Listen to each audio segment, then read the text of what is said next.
Bueno, la situación sigue tan tensa en Ferguson, Missouri, que algunos comerciantes han comenzado a portar armas para proteger sus negocios y las autoridades decidieron cancelar el desfile por el Día de Acción de Gracias. Pero Ana María Luengo Romero, nuestra enviada especial a la zona, sigue ahí, nos tiene más detalles precisamente desde esta población. Hola Ana María, buen día.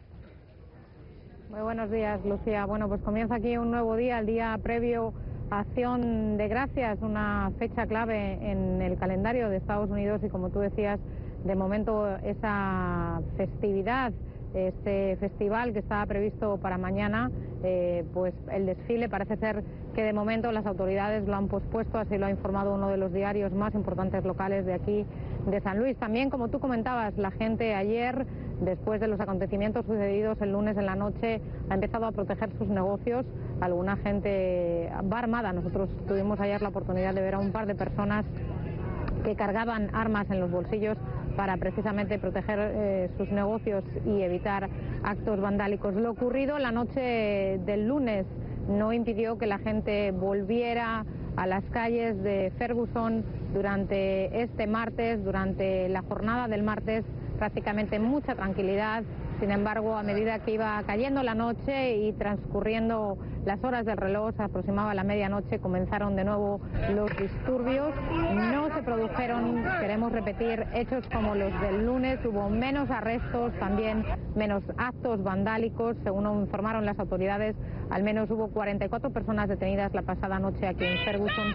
4 de ellas parece ser acusadas de delitos. No se especificaron qué tipo de delitos habían cometido. Todavía, Lucía, existe mucha frustración entre la población de Ferguson por lo ocurrido con este fallo del jurado investigador, pero esta vez parece ser que la frustración está siendo canalizada a través de cánticos y a través de otros actos de protesta que no involucran el caos que se vivió aquí el lunes. El incidente quizá más violento registrado la pasada madrugada fue el incendio de un coche de policía frente al ayuntamiento local de aquí de Ferguson. Hubo una multitud que volteó el auto, rompió las ventanas y lo quemó enseguida los bomberos pudieron poner fin al incendio. Hay también, como tú decías, más presencia policial. El gobernador del estado de Missouri, Jay Nixon, anunciaba ayer que el número de efectivos de la Guardia Nacional se va a incrementar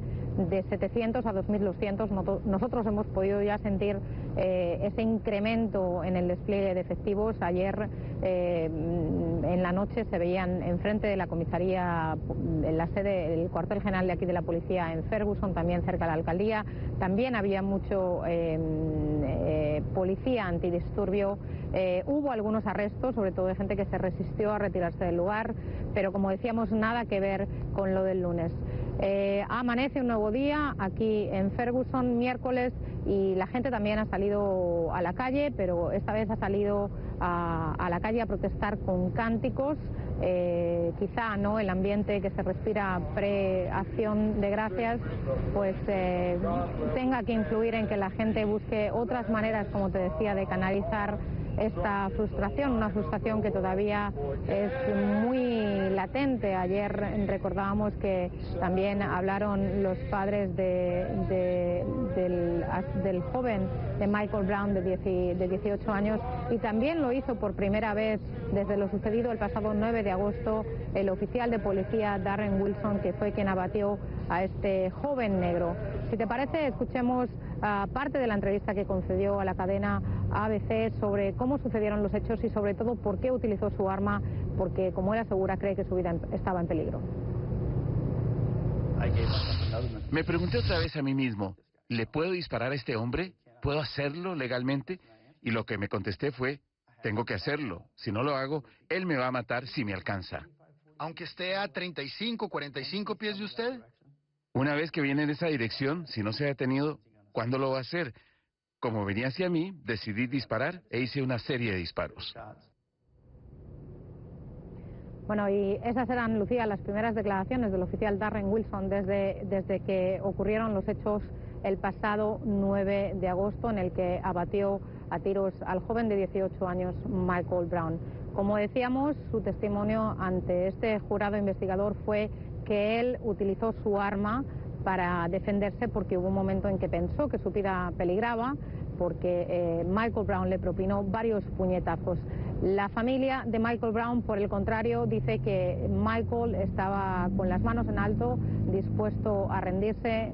Esa creo que es la clave de este caso también, la evidencia que ha sido presentada por el fiscal. Ayer un activista civil, el reverendo Alp Sharpton, acusaba y ponía en cuestionamiento la evidencia presentada durante este caso. Lucía.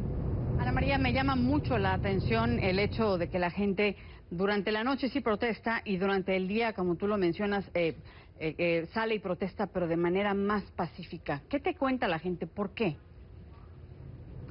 Bueno, te puedo decir algo que han comentado ciertos analistas y que también se remonta a por qué el anuncio del fallo se hizo tan tarde, algo que también causó mucha polémica. Por la noche, Lucía, es más fácil esconderse de las autoridades, es más fácil cometer actos vandálicos, cubrirte la cara sin que te perciban, a menos que tengas una cámara delante. También es más fácil buscar, ¿no?, si quieres expresar tu frustración de una manera en la que de día vas a ser muy fácilmente reconocido. Otra de las condiciones quizás sea que la gente, pues quieras o no, tiene que trabajar, aunque ayer nos comentaban varias personas que ellos creen que la gente que ha cometido estos actos vandálicos, especialmente la noche del lunes, no es gente residente aquí en Ferguson, sino que es gente de ciudades aledañas. Hay de nuevo mucho cuestionamiento, también quizá porque hay menos niños en las calles, porque la gente tiene que trabajar, entonces esperan quizá a última hora del día para protestar. Es también llamativo que, sin embargo, a esas horas de la noche, cuando se producen los mayores altercados, es cuando también más frío hace en esta ciudad. De hecho, para hoy se esperan precipitaciones de nieve, se espera que en las próximas 2 o 3 horas empiece a nevar aquí en Ferguson, así que tendremos que ver también cómo hoy el tiempo tiene un papel en estas protestas, Lucía. Sin lugar a dudas lo tiene. Ana María, gracias, cuidado y a protegerse del frío. Ana María Luego Robero en vivo desde Ferguson.